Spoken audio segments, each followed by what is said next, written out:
बहुत समय पहले की बात है। एक छोटे से शहर मंगलापुर में दो बहनें रहती थीं। दोनों बहनों में बड़ा प्रेम था। उनके माँ बाप की बचपन में मृत्यु हो गई थी। बड़ी बहन राधा घरों में काम करके अपना और अपनी बहन सीता का पेट पालती थी। एक दिन की बात है। राधा, ऐसा कब तक चलेगा? रोज रोज वही खाने की दिक्कत।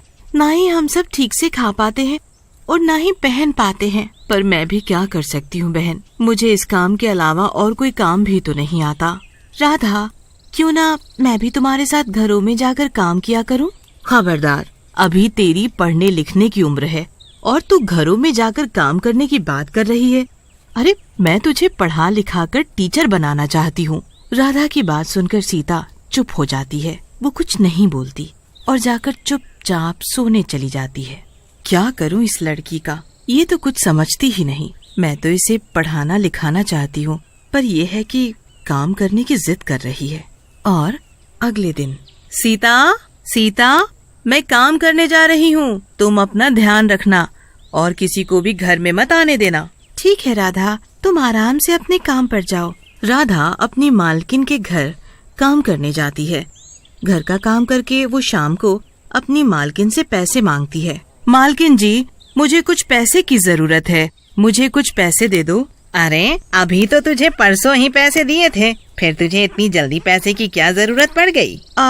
वो मालकिन जी, मुझे अपनी बहन के लिए किताबें खरीदने के लिए चाहिए। अभी नहीं है मेरे पास पैसे वैसे। और क्या करेगी तू अपनी बहन को पढ़ा लिखा कर? और रोज रोज तू पैसे मांगती है। अरे, मैं नहीं दे पाऊंगी। तुझे काम करना है तो कर, वरना जा यहाँ से, समझी? मालकिन जी, आप ऐसे मत बोलिए। मैं अपनी बहन को पढ़ा लिखा कर टीचर बनाना चाहती हूँ। अब तू उसे टीचर बना या चाहे कुछ बना, मेरे पास नहीं है पैसे। देख, मैं ये तुझे रोज रोज पैसे नहीं दे सकती और तू कल से काम पर मत आना। अरे मालकिन जी, आप ऐसा मत बोलिए। आप काम नहीं कराएंगी तो हमारा गुजारा कैसे होगा? वो मुझे नहीं पता।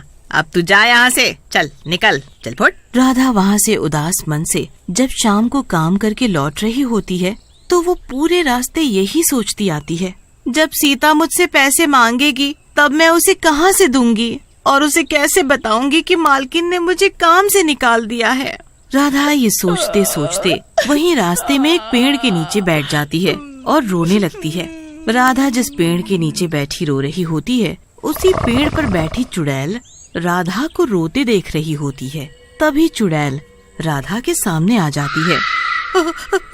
चुड़ैल, चुड़ैल! राधा चुड़ैल को देखकर भागने लगती है। अरे अरे, भागो मत, मुझसे मत डरो, मैं तुम्हें कुछ नहीं करूँगी। पर तुम तो चुड़ैल हो और मैं कैसे मानूं कि तुम मुझे कुछ नहीं करोगी? हाँ? अरे सच में कुछ नहीं करूँगी। अच्छा, अब तुम मुझे ये बताओ कि तुम इस तरह रो क्यों रही थी? हाँ? राधा फिर चुड़ैल को सारी बात बताती है। तुम चिंता मत करो, सब ठीक हो जाएगा। अब तुम बस अपने घर जाओ। राधा जब अपने घर जाने लगती है तो चुड़ैल भी राधा के साथ साथ उसके घर चली जाती है। इस बात का पता राधा को नहीं चलता कि चुड़ैल उसके साथ उसके घर आ गई है। राधा के घर आते ही सीता राधा से पैसे मांगती है। राधा, तुम अपनी मालकिन से पैसे मांग कर लाई हो? वो सीता, मालकिन ने मुझे पैसे देने से मना कर दिया। पर तू चिंता मत कर बहन, मैं कहीं न कहीं से पैसे का इंतजाम कर दूंगी।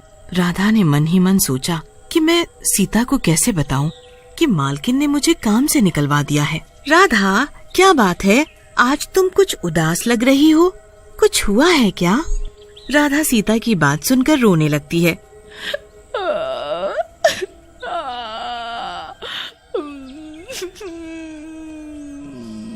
और फिर उसे बताती है कि मालकिन ने उसे काम पर आने के लिए मना कर दिया है।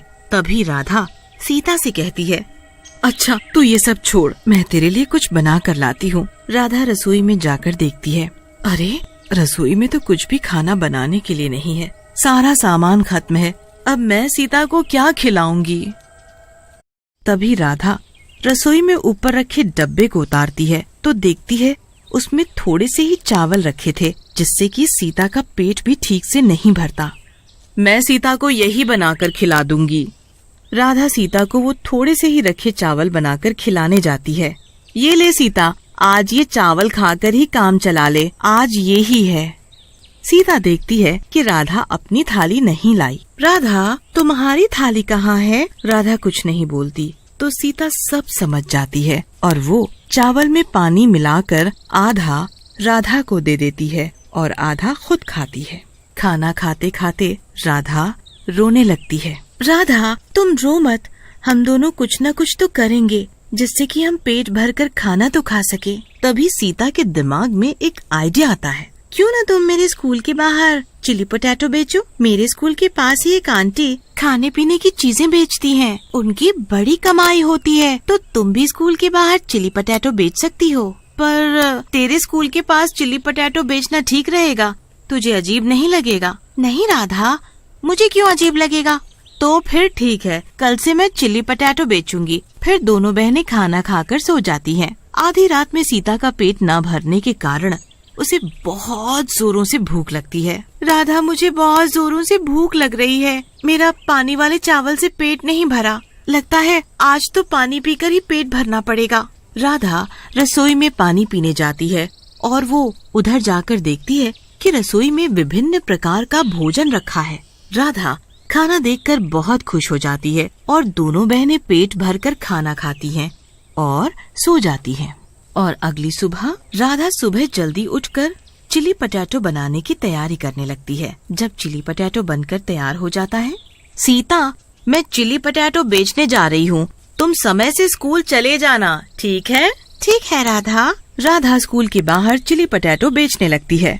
चिली पोटैटो ले लो, चिली पोटैटो ले लो, गर्मा गर्म चिली पोटैटो, आ जाओ, जल्दी जल्दी आ जाओ, ताजे ताजे गर्मा गर्म। जो खाएगा वो उंगलियां चाटता रह जाएगा। जल्दी जल्दी आओ, चिली पोटैटो खाओ। दीदी, एक प्लेट चिली पोटैटो दे दो ना। अभी देती हूँ बच्चों, अभी देती हूँ, ठहरो जरा। राधा उसे चिली पोटैटो दे देती है। वो बच्चा चिली पोटैटो खाने लगता है और खाकर कहता है, अरे वाह, ये तो बड़े स्वादिष्ट चिली पोटैटो हैं। दीदी, मुझे एक प्लेट और देना। अरे, तुम्हें चिली पोटैटो अच्छे लगे? हाँ दीदी, मुझे और खाना है। हाँ, अभी देती हूँ। राधा उस बच्चे को एक प्लेट और देती है और जब उसके चिली पोटैटो बिक जाते हैं, तब वो अपना ठेला लेकर अपने घर की ओर चल देती है। देखते ही देखते राधा की दुकान पर चिली पोटैटो अच्छी मात्रा में बिकने लग जाते हैं। राधा एक दिन सीता से बात करते हुए, अरे सीता, मुझे अब लग रहा है कि मुझे हेल्पर की जरूरत पड़ेगी। अब रेहड़ी पर बहुत भीड़ होती है। राधा ये बात बोलती है, तभी चुड़ैल उनके आगे आ जाती है। अरे, तुम तो वही चुड़ैल हो ना जो मुझे पेड़ के नीचे मिली थी? हाँ, मैं वही चुड़ैल हूँ और मैं तुम्हारी तब से मदद कर रही हूँ। अरे कैसे? और तुम यहाँ कैसे आई? मैंने उस दिन तुम्हें रोते हुए देख लिया था और मैंने तभी ठान लिया था कि मैं तुम दोनों की मदद करूँगी और तभी से मैं तुम्हारे साथ आ गई। उस दिन मैंने रात को देखा कि तुम्हारे पास तो खाने के लिए खाना भी नहीं है, तभी मैंने तुम्हारे लिए खाने का रात में इंतजाम किया। अच्छा, रात में इतना सारा खाना तुमने रखा था क्या? हाँ, मैंने अपनी शक्तियों से तुम्हारे लिए खाना प्रकट किया था। अच्छा, अब मैं समझी। हाँ, तुम दोनों बहनें मुझे गलत मत समझना। मैं तुम्हारी मदद ही करने आई थी और मैं चाहती हूँ तुम्हारी हमेशा मदद करूँ। अच्छा, तो तुम मेरी चिली पोटैटो बेचने में मदद करोगी? हाँ, क्यों नहीं, बिल्कुल करूँगी। अगले दिन से ही राधा और चुड़ैल दोनों एक साथ रेड़ी लगाते हैं और चिली पोटैटो बेचते हैं और खूब पैसे कमाते और सीता की अच्छे से पढ़ाई करवाते।